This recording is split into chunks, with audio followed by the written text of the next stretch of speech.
A las pocas semanas de abrir su clínica, la doctora Kathleen Holland tuvo a 7 niños con paros respiratorios y ataques epilépticos, lo suficientemente severos como para hacer necesaria la reanimación de emergencia en el propio consultorio. Bastante más de lo que la mayoría de los pediatras ven en todo un año. Cuando uno de los bebés murió, las autoridades sanitarias locales exigieron respuestas.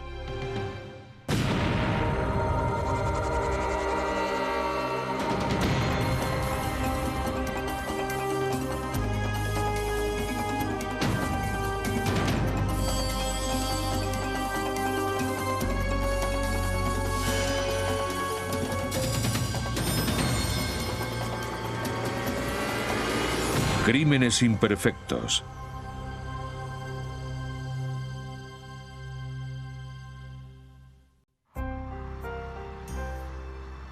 Kerrville, Texas, es una tranquila y pequeña localidad a tan solo 1 hora de distancia de San Antonio.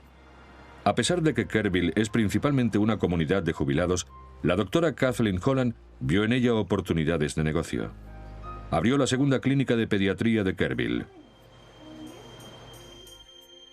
Reed y Patty McKellan estaban emocionados con la idea de que una pediatra fuera a llegar a su ciudad. Muchas madres quieren llevar a sus hijos a una pediatra. Y ella era una pediatra joven y progresista, que iba a traer un soplo de aire fresco a la comunidad médica, ya que conocía las últimas tendencias de la medicina.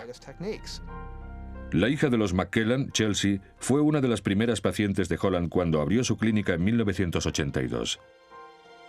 Chelsea tenía 15 meses de edad. Chelsea vino el primer día que abrimos. Su madre llamó diciendo que respiraba de una forma extraña y que ya le había pasado lo mismo hacía 2 meses. Cuando la doctora Holland terminó el reconocimiento, Chelsea dejó de respirar y tuvo que ser trasladada en ambulancia al hospital St. Petersen Memorial. Allí los médicos de urgencia reanimaron a Chelsea, pero las pruebas no revelaron qué pudo causar el incidente. Tan solo un mes después, Chelsea fue a la clínica de la doctora Holland de nuevo, esta vez para una vacuna rutinaria.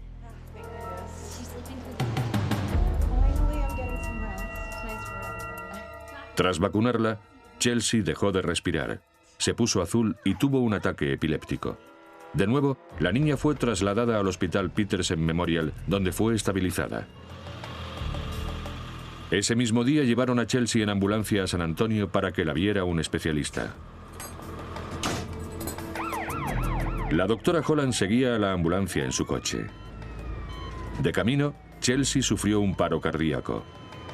La ambulancia paró para que la doctora Holland pudiera reanimarla.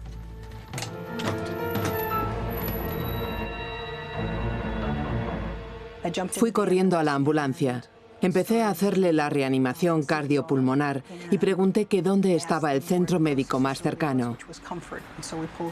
Fuimos al centro médico más cercano y, desgraciadamente, no reaccionó a ninguno de los intentos que hice por reanimarla. Y después de unos 20 minutos o más en el hospital y de todos los intentos que hice durante el viaje, la niña murió. La autopsia determinó que Chelsea sufrió un paro cardíaco, consecuencia de un síndrome de muerte súbita que normalmente se da en niños de menos de 1 año de edad. Chelsea fue un bebé prematuro y tuvo algunos problemas respiratorios al nacer, pero según todos los informes médicos, había superado sus problemas, y la muerte súbita es algo que afecta a niños más pequeños. Sin duda alguna, los médicos pueden hablar con más autoridad del tema, pero en general no hay niños que mueran de muerte súbita a los 15 meses. Durante las semanas posteriores, la doctora Holland tuvo más emergencias. Una niña de 5 meses empezó a ahogarse y no podía respirar. También tuvo que ser trasladada rápidamente al hospital. Unos días después, otro niño sufrió un ataque epiléptico que necesitó tratamiento de emergencia. En el primer mes de ejercicio, la doctora Holland tuvo 7 niños que habían dejado de respirar, habían tenido ataques epilépticos y necesitaron hospitalización de emergencia. Algunos estuvieron muy cerca de morir. Y había ambulancias que venían de allí casi todas las semanas. Algo increíble y sin precedentes. En Kerrville no hay tantas familias con niños. Así que otros médicos que analizaron esta extraña actividad empezaron a sospechar y a hacerse muchas preguntas. Y esos médicos hicieron que los investigadores médicos reabrieran la investigación de la muerte de Chelsea McKellan.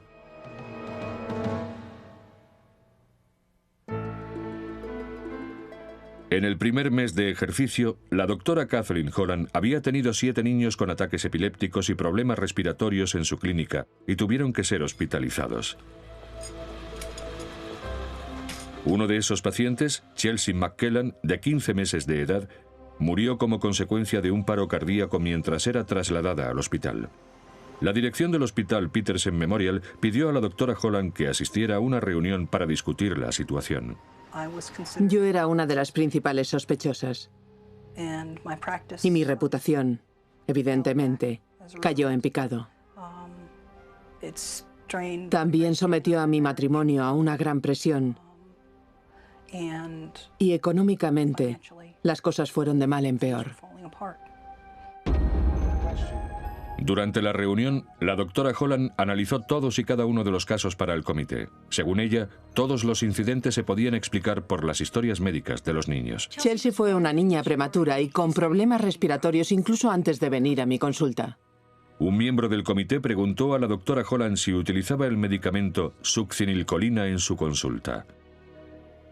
Uno de los médicos sospechaba que hubieran inyectado este relajante muscular a uno de los pacientes de la doctora Holland antes de su llegada al hospital. La succinilcolina es un relajante muscular muy fuerte que puede provocar fallos respiratorios si se administra en grandes dosis. Es tan fuerte que a veces se utiliza para las inyecciones letales en las ejecuciones. La doctora Holland dijo que tenía un frasco en su consulta, pero nunca lo había utilizado. También le preguntaron si confiaba en sus empleados, y ella dijo que sí. Esa noche, después de trabajar, la doctora Holland habló con su enfermera Jean Jones. La doctora describió el comportamiento de Jones de esa noche como sospechoso. Hubo una pausa en la conversación y lo siguiente que dijo fue: por cierto, he encontrado el frasco de succinilcolina que había desaparecido. Y yo contesté: ¿qué frasco desaparecido? Le dije que había perdido un frasco de succinilcolina, así que encargué otro. Pero ahora ha aparecido el otro y tenemos 2. La doctora Holland sospechaba que era más que una simple coincidencia que una enfermera le hablara del mismo fármaco que los médicos le habían mencionado en la reunión. Y me quedé sentada allí, asimilando todo eso y recapacitando sobre las emergencias y sobre la reunión de mis casos de emergencias. A la mañana siguiente, la doctora Holland fue al frigorífico y encontró 2 frascos de succinilcolina. Ambos parecían estar llenos, pero en una de las tapas había 2 marcas de aguja. Y en ese momento se me vino el mundo abajo. Recuerdo que estaba muy confundida, estaba totalmente confundida. La doctora Holland llevó inmediatamente los frascos a las autoridades. La doctora Holland era una de las sospechosas. La doctora estuvo a la defensiva durante la investigación porque era el capitán del barco, por decirlo de alguna manera. Era la responsable de la muerte de esa niña. Y creo que se temía una gran cantidad de denuncias de los padres. Jean Jones también era sospechosa. Jones era una enfermera de 33 años, divorciada, con 2 hijos, que se había trasladado a Kerrville tras dejar un trabajo en la unidad de cuidados intensivos de pediatría de San Antonio. Tenía una personalidad un poco tosca. Era un poco ordinaria. Decía muchas palabrotas. Hablaba mucho de sexo y no era una mujer atractiva, pero le gustaba alborotar y hacer de rabiar a la gente. Enviaron los 2 frascos de succinilcolina al laboratorio forense para analizarlos. Aunque el envase con los 2 agujeros parecía estar lleno, las pruebas indicaron que el 80% del envase había sido rellenado con agua. Una gran dosis de este fármaco podría haber causado la muerte de Chelsea McKellan. Desgraciadamente no se podía demostrar. Es el tipo de medicamento que tras la inyección desaparece rápidamente en el cuerpo y no se puede encontrar en su forma original porque la succinilcolina se compone de ácido succínico y colina, que son elementos naturales del cuerpo humano. Y sin pruebas científicas concluyentes, lo único que tenían los investigadores eran las sospechas de la doctora Holland y las negaciones de Jim Jones.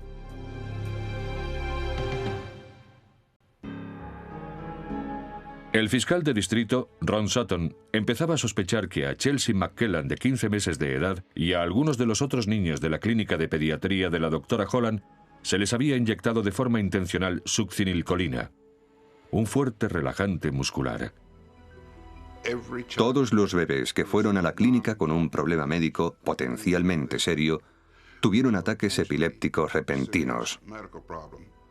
Si los bebés eran mayores y tenían otro tipo de problemas, como mucosidades o algo parecido, no les pasaba nada. Pero si tenían un problema potencialmente serio y tenían meses, sí les pasaba algo. Un frasco de succinilcolina en la consulta de la doctora Holland parecía lleno, pero tenía 2 agujeros de aguja en la tapa y había sido rellenado con agua. La principal sospechosa era la enfermera de la doctora Holland, ya que ella estaba en la ambulancia con Chelsea McKellan cuando sufrió el paro cardíaco y murió. Mientras ocurría todo esto en Kerrville, en San Antonio había sospechas parecidas sobre Jim Jones. Solo un año antes, el número de muertes había aumentado de forma dramática en la unidad de cuidados intensivos de pediatría, mientras Jim Jones trabajaba allí. El doctor Vincent DiMaggio, el forense del condado de Bexar, había oído las sospechas respecto a Jim Jones de sus compañeros. Todo el mundo sabía, y era una especie de broma morbosa, que las muertes en la unidad de cuidados intensivos de pediatría se producían en el turno de Jim Jones. El doctor DiMaggio trasladó esta información al fiscal de distrito adjunto Nick Rouse, quien descubrió que el número de víctimas mortales descendió en cuanto Jim Jones dejó de trabajar en el hospital. Sabíamos que cuando Jones se fuera, las muertes descenderían inmediatamente. El mes en que se marchó, el día después de marcharse, las cosas volvieron a la normalidad y continuaron así. Todo fue normal hasta que llegó ella. Y en cuanto se fue, todo cambió.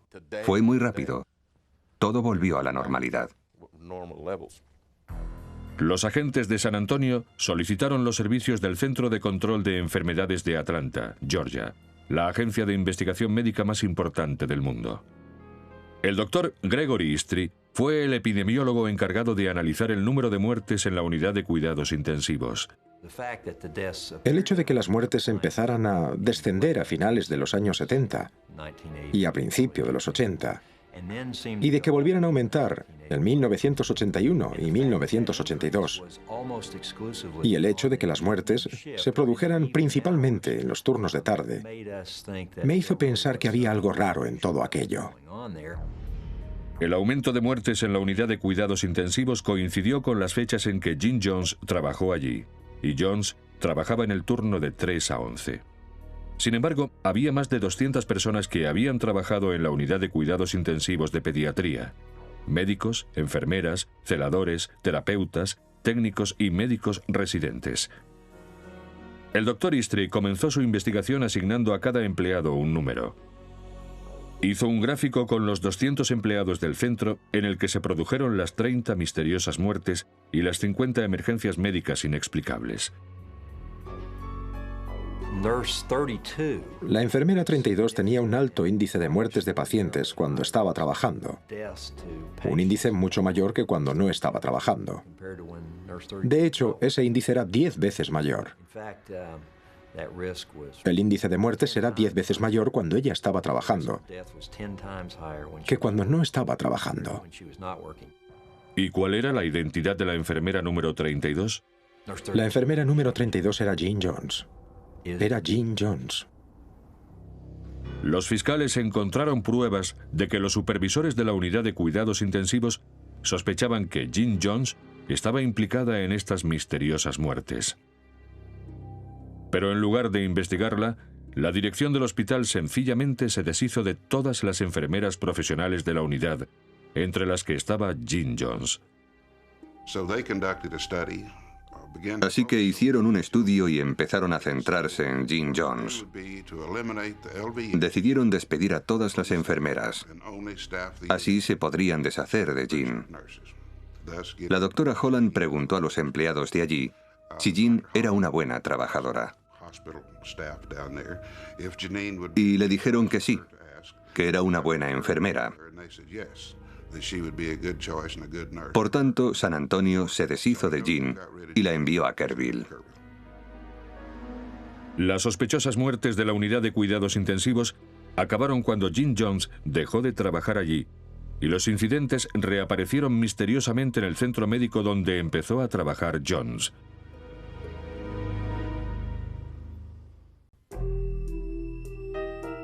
Los fiscales estaban convencidos de que Chelsea, de 15 meses, había sido asesinada por una inyección de succinilcolina, un relajante muscular muy fuerte. Jones había estado sola con la niña la primera vez que sufrió ataques epilépticos y estuvo con ella también cuando sufrió el paro cardíaco y murió. Desapareció un frasco de succinilcolina de la consulta de la doctora Holland, que volvió a aparecer relleno de agua. Sin embargo, el fiscal no tenía forma de demostrar que ese medicamento había provocado la muerte de Chelsea McKellan, ya que no se podía encontrar en los tejidos humanos. Pero los fiscales habían oído hablar de un científico forense de Filadelfia, el doctor Frederick Readers, que estaba realizando una investigación de ciertos medicamentos, entre los que se encontraba la succinilcolina. Se enviaron al doctor Readers las muestras de la autopsia de Chelsea McKellan y éste las hizo llegar al Instituto Karolinska de Suecia. Allí, un protocolo experimental permitió que los tejidos de Chelsea pudieran ser analizados mediante una cromatografía de gases. Este proceso calienta y separa las diferentes moléculas de las muestras. Después, mide la velocidad a la que se separan las unas de las otras. Y se descubrieron rastros de succinilcolina en los tejidos embalsamados de Chelsea. Es nuestra hipótesis. Estamos prácticamente seguros de que a esta niña se le administró succinilcolina cuando murió, o justo antes de morir, o quizá cuando comenzó a tener los síntomas que sufrió antes de su muerte. Los resultados fueron positivos. Había restos de succinilcolina en el cuerpo, menos de 10 nanogramos. Era un aparato tan avanzado que pudo detectar esa cantidad tan mínima.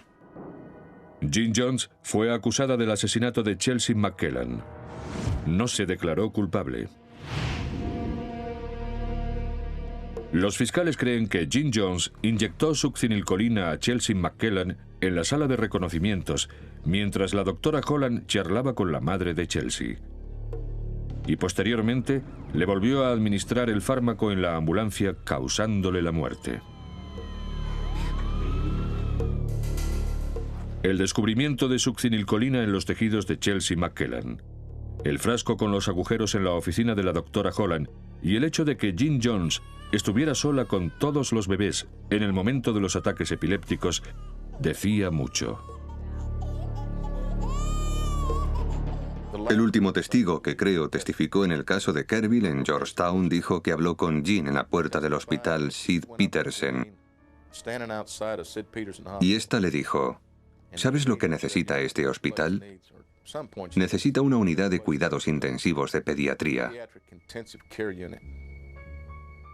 Y evidentemente, ella quería ser la enfermera jefe.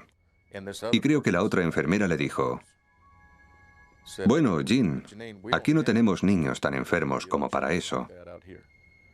Y Jean contestó: sí tenemos. Solo hay que salir a encontrarlos.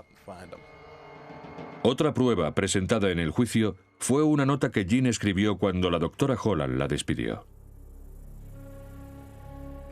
Supuestamente, Jones había ingerido una sobredosis de tranquilizantes y admitió que había administrado fármacos de forma ilegal a 7 personas. Y finalmente, un anestesista testificó que Jim Jones había solicitado un curso sobre los usos de la succinilcolina para enfermeras de cuidados intensivos. El 16 de febrero de 1984, Jim Jones fue declarada culpable del asesinato de Chelsea McKellan por inyección de succinilcolina y fue condenada a 99 años de prisión. En un juicio posterior, Jim Jones fue también condenada por un delito de lesiones a un niño cuando trabajaba en el hospital de San Antonio. Concretamente, por inyectar 22.000 unidades de heparina, una dosis casi mortal. Por ese crimen, Jim Jones fue condenada a otros 60 años en la cárcel. Lo que ocurrió es que Jim estaba inyectando a esos niños un medicamento llamado heparina, que es un anticoagulante. Y como es un anticoagulante, las heridas de esos niños no cicatrizaban, así que no dejaban de sangrar. Jim Jones puso patas arriba la unidad de cuidados intensivos de San Antonio sin que los médicos ni otras enfermeras del centro hicieran nada al respecto. Pero seguía siendo una enfermera, no había tenido la formación que ella hubiera querido y no iba a llegar tan lejos como otras enfermeras. Eso la enfurecía. Y cuando Jim Jones dejó de trabajar en San Antonio, continuó su masacre en Kerrville. Lo más trágico de este caso es que mucha gente podía haber parado a Jim Jones en algún momento, pero nadie lo hizo.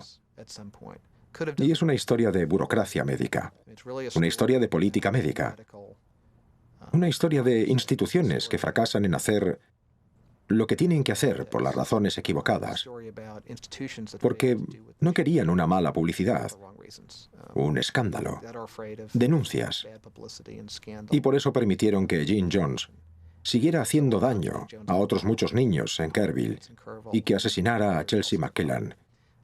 Y por eso es una historia muy trágica. Es difícil para la gente normal entender o creer que una persona cuyo trabajo es cuidar a otros, a los enfermos, una persona que todos consideran buena, haga daño a la gente. Y lo que es peor, que haga daño a niños que están muy enfermos en la unidad de cuidados intensivos.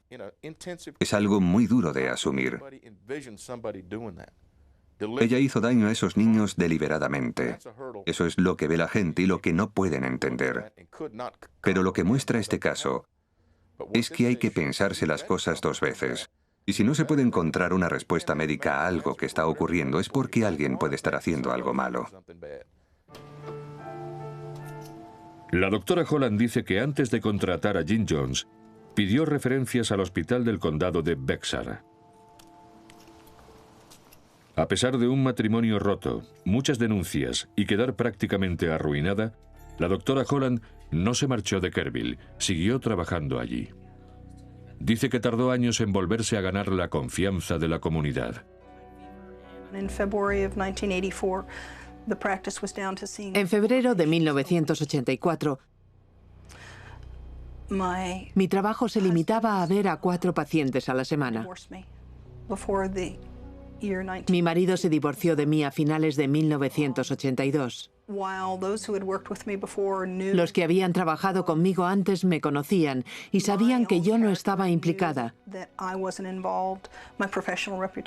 Pero mi reputación profesional quedó por los suelos, sobre todo en esta ciudad. Toqué fondo. Pero yo sabía que no había participado en ese delito, y Dios también lo sabía.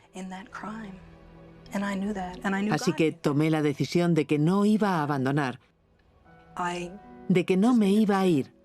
No tenía nada de lo que huir.